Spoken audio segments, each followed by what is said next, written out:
Hello students, welcome to KENE'S Educare, a group of KENE solutions. This is part 6 of lesson number 11, work and energy. Now if you remember, in the last class we started with kinetic energy where I gave you basic information on what kinetic energy exactly is, right? Because you understanding the concept because you will have to differentiate between kinetic energy and potential energy, you should be knowing what exactly they are, right? So the basic information has already been provided in the last part. Today we will be looking after how can we derive the formula for kinetic energy.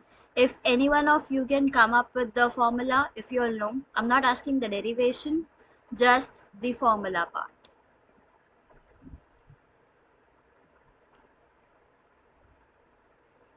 So I hope most of you have answered this, that kinetic energy is equal to half mv square.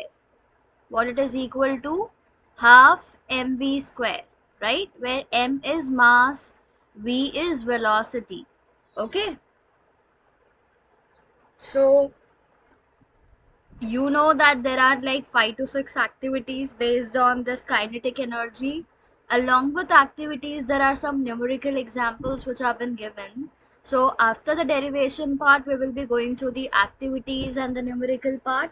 So make sure you're attentive and you're revising everything as and when said and taking notes as well. Okay.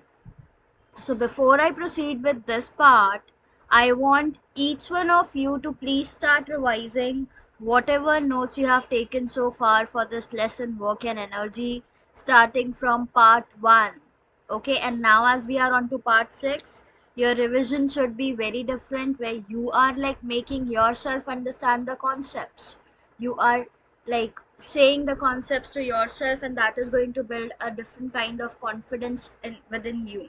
Okay, so I hope you all have started doing the revision. Everyone please be quick with that.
I hope every one of you have started the revision part.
So we have started the lesson by discussing on work, where in the picture, as you can see, the first picture where you can see the kid is enjoying and rolling the ball, whereas in the second picture the boy is like trying and very hard to push that stone, right?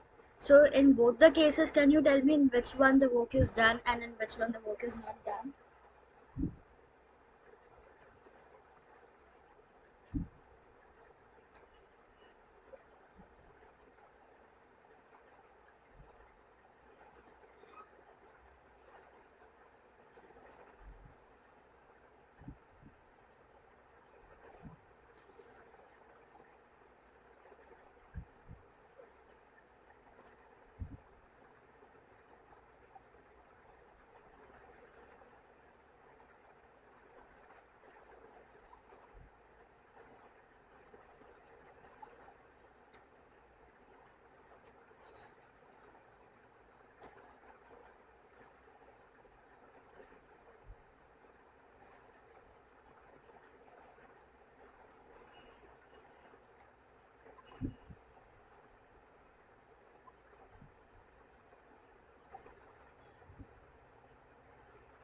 So in the first one where the boy is enjoying and pushing the stone, in that case work is done because force has been applied on the stone, as well as along with the force you can see that there is a displacement of the stone, right? So that is what indicates as that work has been done.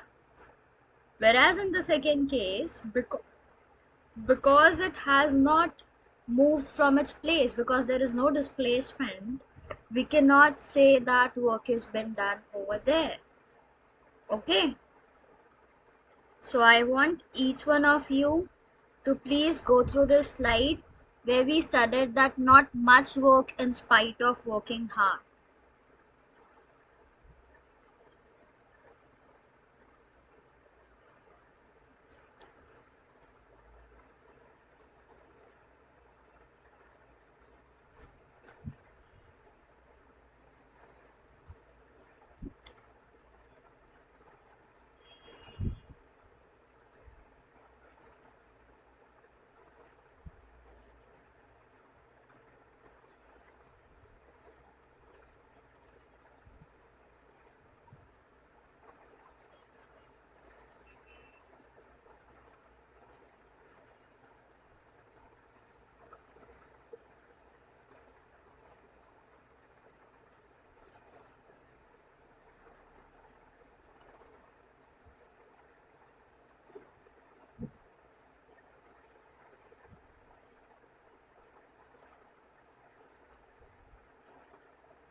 I hope you all are going through it.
After this, we discussed on this activity 11.1. So I want each one of you to please go through the questions that they have asked, and instead of going through it, you have to come up with the answer for these questions. Okay.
After this, we have a scientific conception of work, where we know like unless and until there's no force acting on the object and there's no displacement, we cannot say that work has been done. So for concluding that work has been done, we need to look after that a force is acting on the object as well as the force must be displaced. Okay, so please go through this slide, everyone.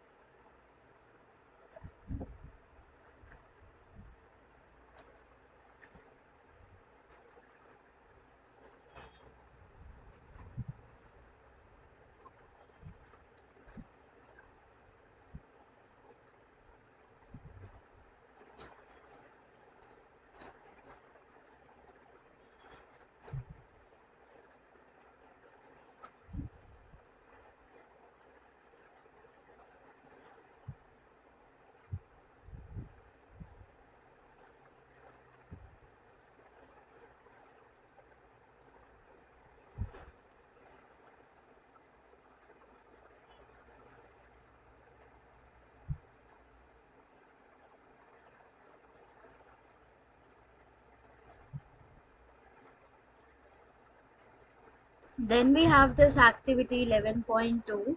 So over here also you can see like there are some of the questions which have been given, right? So you need to answer those questions to yourself now without looking into book. Okay.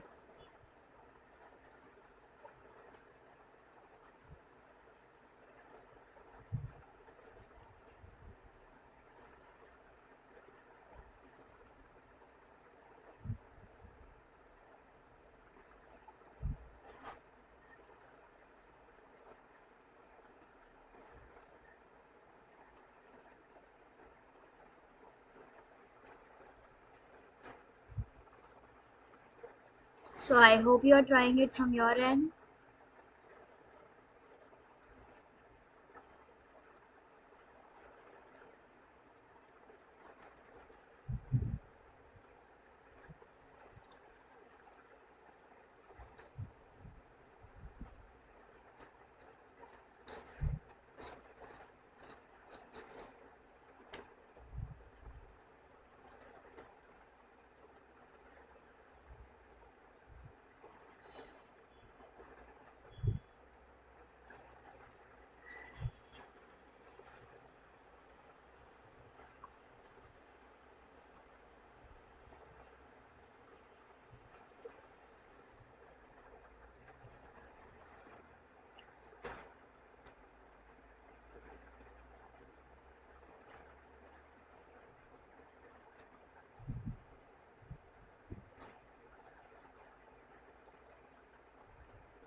After that we had this activity 11.3. So I want you all to please go through it and like whatever situations you might have written in your book, and you might have discussed that with your friend as well, right?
I hope you all are going through the slide as well. Work done by a constant force.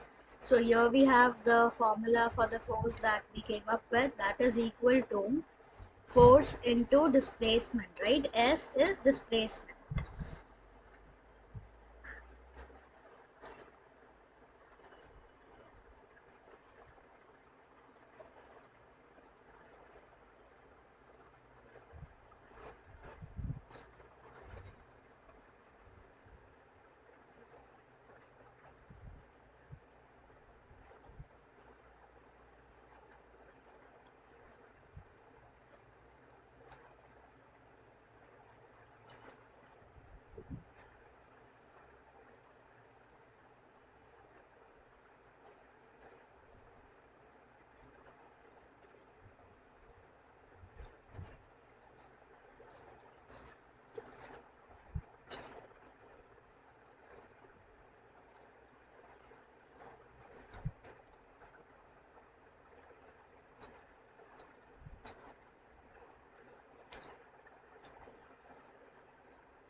Then after this we discussed on this example 11.1.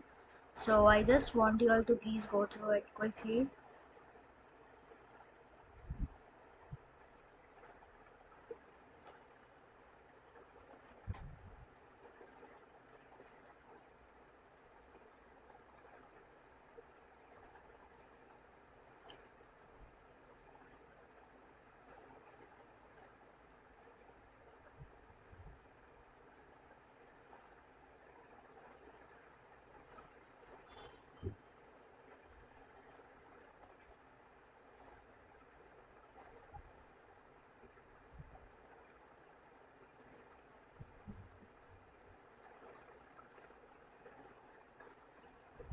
After this we had this example through which we discussed on when the work done will be positive or when it will be negative.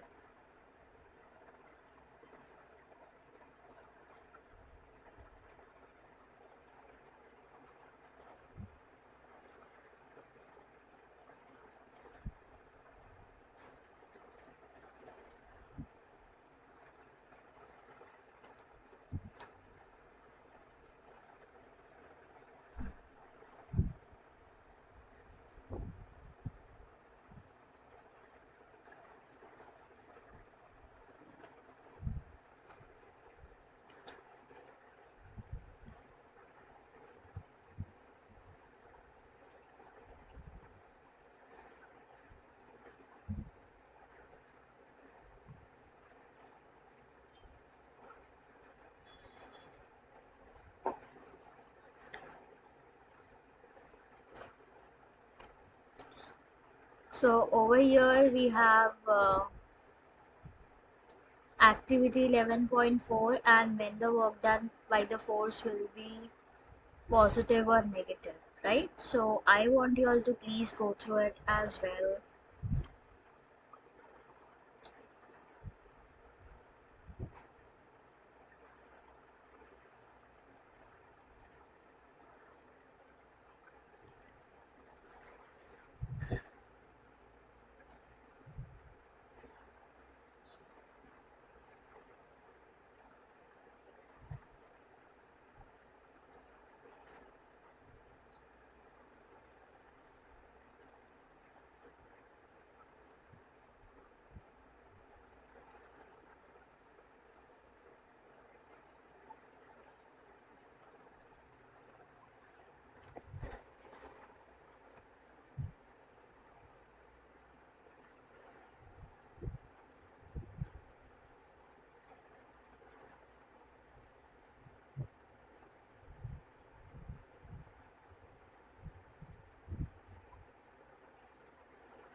After this, we discussed on this example 11.2. So I want you all to please go through this example where we have calculated the work done, and you need to make sure that you are writing the unit, that is Newton per meter, or we can even write Joule. Okay.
Then we discussed on this energy. So I want you all to please go through this part as well where we studied energy in detail.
I hope every one of you are going through this slide.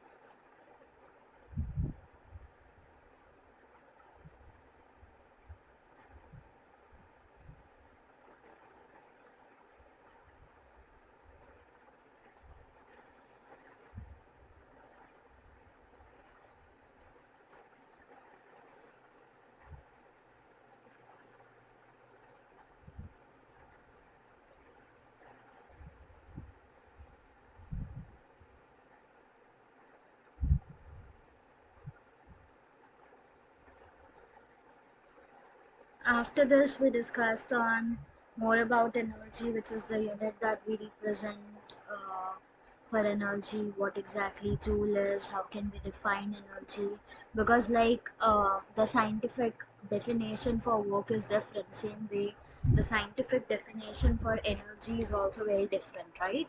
So I just want you all to please go through this slide, everyone. So sorry.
After this, we discussed on this activity 11.5, which is with respect to the sources of energy, right? Then after that, we discussed about the forms of energy in the last part, if you all remember. So I want each one of you to please go through it quickly.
Then we discussed about who exactly uh, James Prescott Joule was, right?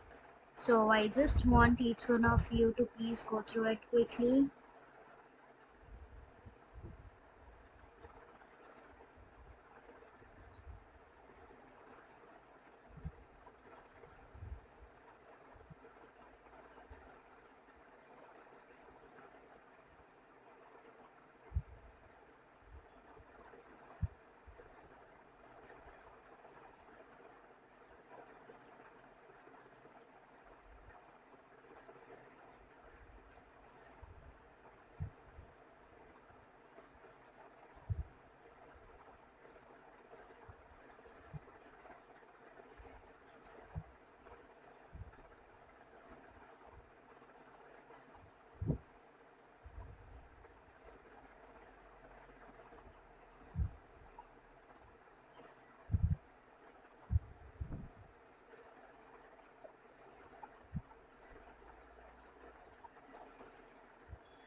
Then after this, we discussed about the kinetic energy in short, right? And today we'll be discussing on the derivation of kinetic energy.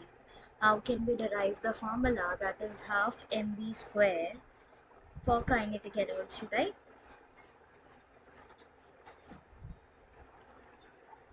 So I want you all to please go through all the examples. Now as you can see on screen, there are many different examples that they have explained, right?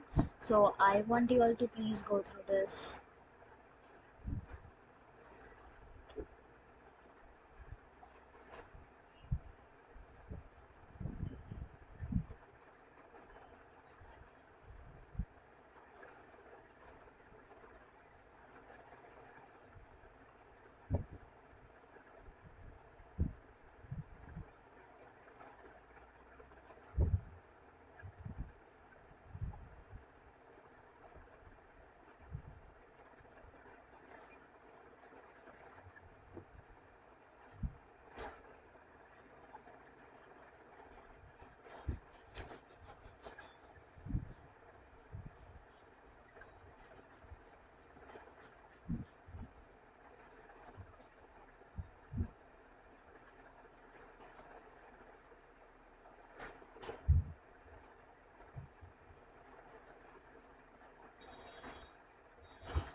So I hope you all have gone through this slide. And now before we start with the derivation, that is like how the equation of the kinetic energy has been formed, you need to know that m represents the mass, okay? The velocity has been represented by u. So you should know that mass is small m and then uniform velocity is small u. So let it now be displaced through a distance s. So we are representing the distance as s and the force as F. So this force is going to act on it in the direction of its displacement. So from equation 11.1 that we have, where we know that work is equal to force into displacement, right? F into S. So the work done on the object will cause a change in its velocity. What this work done will do? This work done is going to change its velocity and let its velocity change from u to v.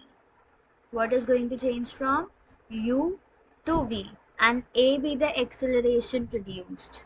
Okay, so velocity u is the initial velocity and v is the final velocity. So we have to consider that the velocity is changing from u to v, and let a be the acceleration that has been produced. So in section 8.5 we studied three equations of motion, if you all remember, where the first equation is v square minus u square is equal to 2as, right? So on the basis of this equation, we are going to derive the equation for kinetic energy. Okay.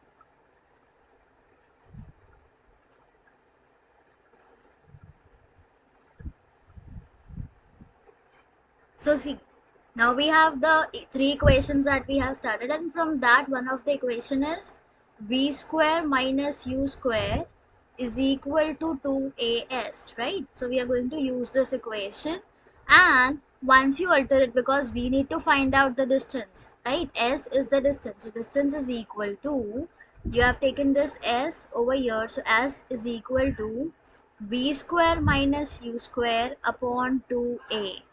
Got it? Here it wasn't multiplication, it goes into division. So we get, like, from the equation we get distance is equal to v square minus u square upon 2a. Okay, so from section 9.4 we know that force is equal to m into a. Force is m into mass into acceleration, right? We know this, that force is m into a and work done is force into displacement, right? So thus equation 11.2, in equation 11.3 we can write it as w is equal to f into s. So f, see, this is the formula that we are going to use. Work done is equal to force into displacement. So you know that force is equal to mass into acceleration, and displacement is equal to v square minus u square upon 2a. So you're going to put the values, and once you put the value, you will get it as, like, see, acceleration and acceleration will get cancelled. Okay, so what has been left? 2 has been left, so we'll write it as 1 upon 2. Then mass is left m u square, like v square minus u square. Got it? So now what we are going to do, we are going to consider this initial velocity as 0, because if any object, like, has to be in motion, initially it's going to be 0. So initial velocity, that is u, we will consider that u as 0. So in that case, when you further write it down, you'll get the formula as w is equal to half mv square. Now it is clear that work done is equal to change in kinetic energy. Whenever there's a work which has been done, the work done is always going to be equal to kinetic energy of an object. So if the initial velocity is 0, then the work done will be half mv square. What will be the work done? Half mv square, and thus the kinetic energy possessed by an object mass m and moving with a uniform velocity v is ek, that is kinetic energy, is equal to half mv square. Got it? How we have derived the equation for kinetic energy? It's that you need to know the equation first. V square V square minus U square is equal to 2AS. Okay, that is one of the equation that you need to know. You need to know that force is equal to mass into acceleration, and you need to know that work is equal to force into displacement. So on the basis of this, when you like substitute the values, you will get the equation derived, but you need to keep in mind that you need to consider the initial velocity, that is U as 0. Okay, so I want you all to please go through it once, and then you can even write this equation in your book in detail.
Sorry.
I hope every one of you are writing it. I'll just erase everything so that it becomes easier.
Now after this we have this kinetic energy, where exactly kinetic energy acts and where it doesn't. So if the ball is stationary, if it has been kept at one side, then in that case we say that the ball is stationary. Okay, but if the ball is moving, because we know any moving object will have kinetic energy in them. Okay, if the object is moving, then it has kinetic energy, or if it is stationary, if it is at rest, then in that case it doesn't have kinetic energy, that it has some stored energy in it. So stored energy is potential energy. So you should be knowing that if the object is in motion, then only it has this kinetic energy. Okay.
After this we discussed on, like, we have this activity 11.6 that I will discuss.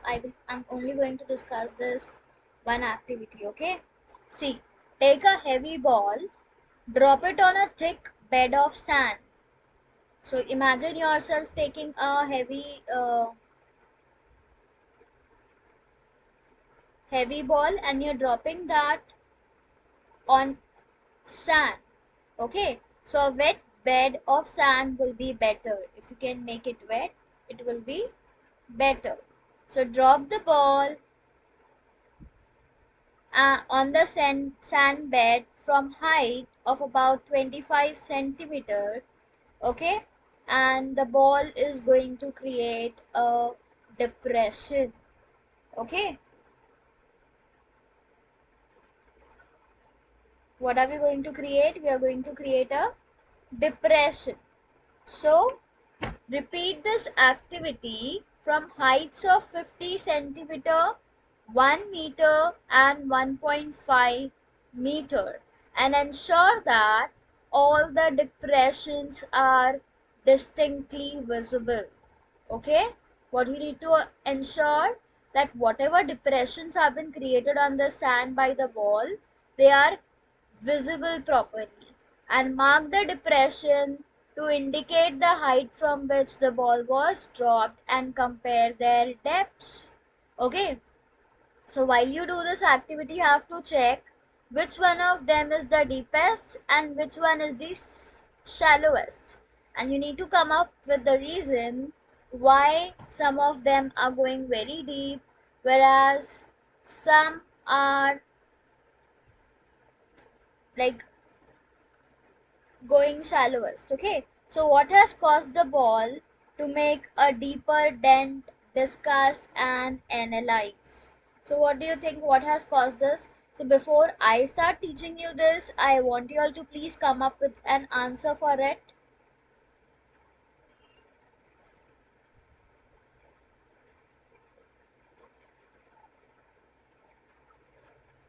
I hope every one of you are trying to think on it.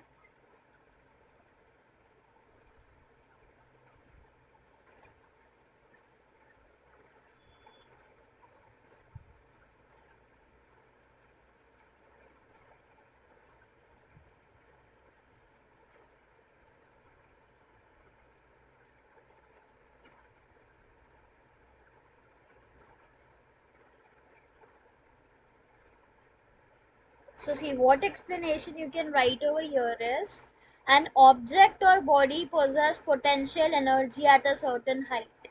When the object is at certain height, at that moment it is going to like have some potential energy stored in them, right? So more the height, more the potential energy. What will happen if the height is more, the potential energy will be more, right? So when the ball is dropped from a height, say small h, its entire potential energy will be converted to kinetic energy. So over here what's happening? One form of energy is getting converted to other form. So if the potential energy is greater, the kinetic energy will be greater.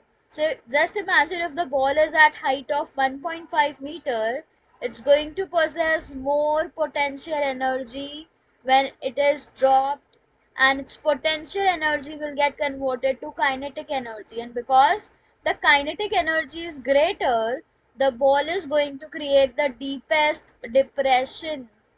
So when the deepest depressions have been created, when the kinetic energy is greater, and when it comes to ball at a height of 25 centimeter, over there it's going to possess less potential energy when it is dropped, and that is because the potential energy over there is going to get converted to kinetic energy, and because over here we have lesser kinetic energy, the ball is going to create the shallowest depression.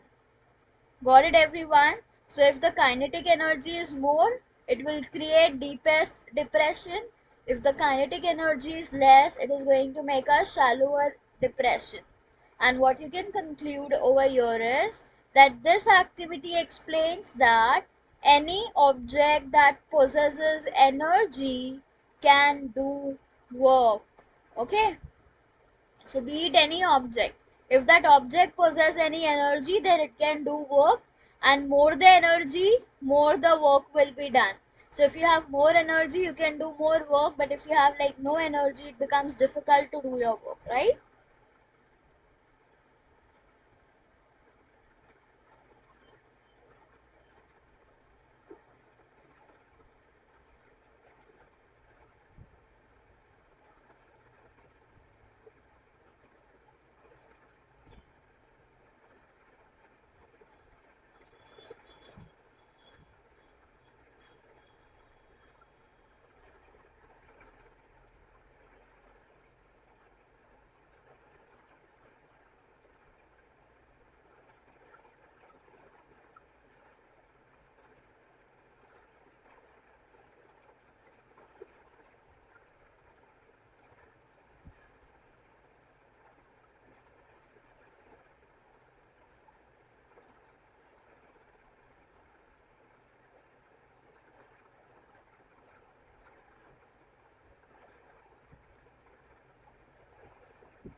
Now, after I hope you all have written all the things, all the points that I have shared with you all, or you all are writing it. After this, we have like 3 4 more activities on kinetic energy that I'm going to continue in the next part. But make sure like how to derive the equation for kinetic energy, you are very much clear with it. Okay.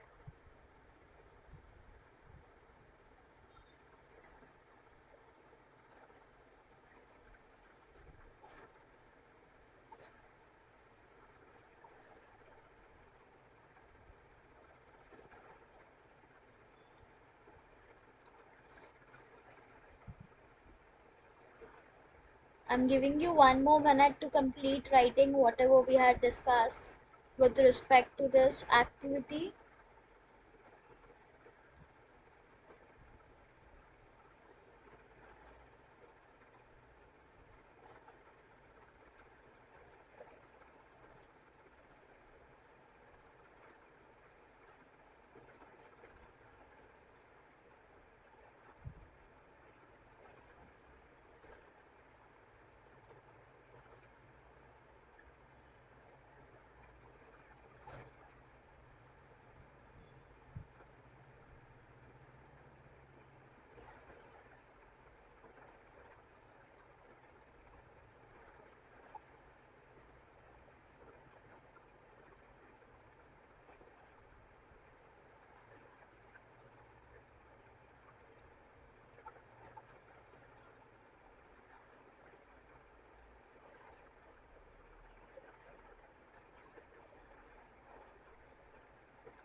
So after this, like we have this activity 11.7, then example 11.3, 11.4 to discuss.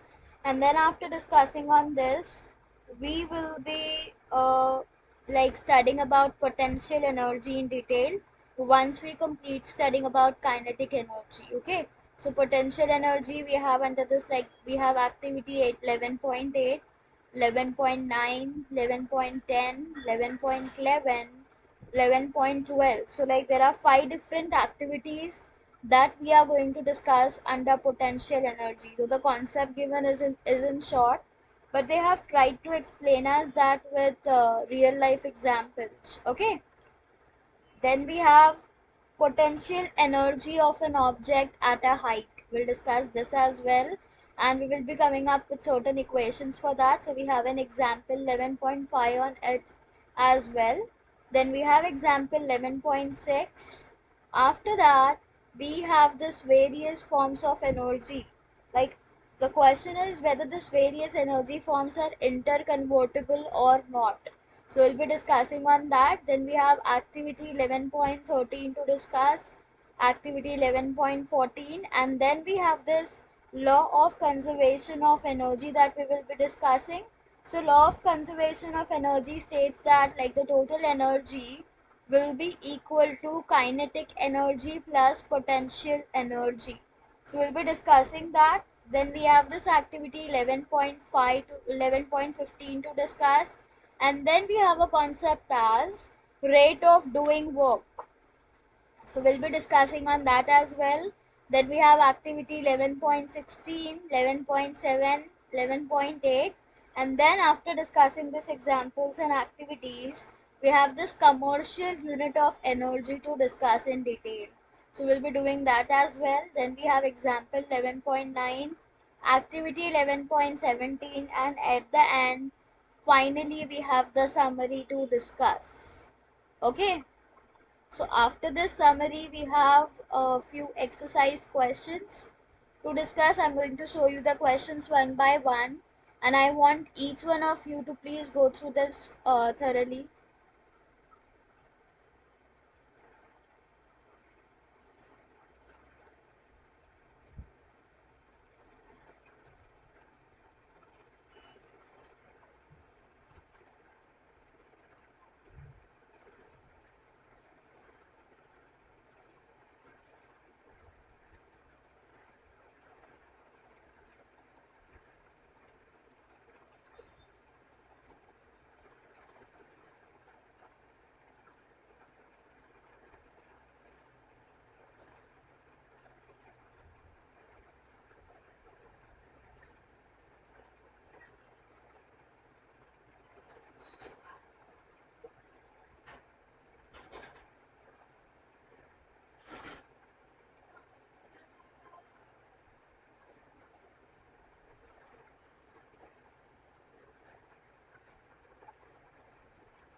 Sorry.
I hope you all are going through the question, everyone. See, there are total 21 questions that we are going to discuss in the lesson, right? So make sure you're going through the question and you're aware of what exactly we are studying and how exactly we'll be solving the question. Because there are so many examples as well in the activity, right?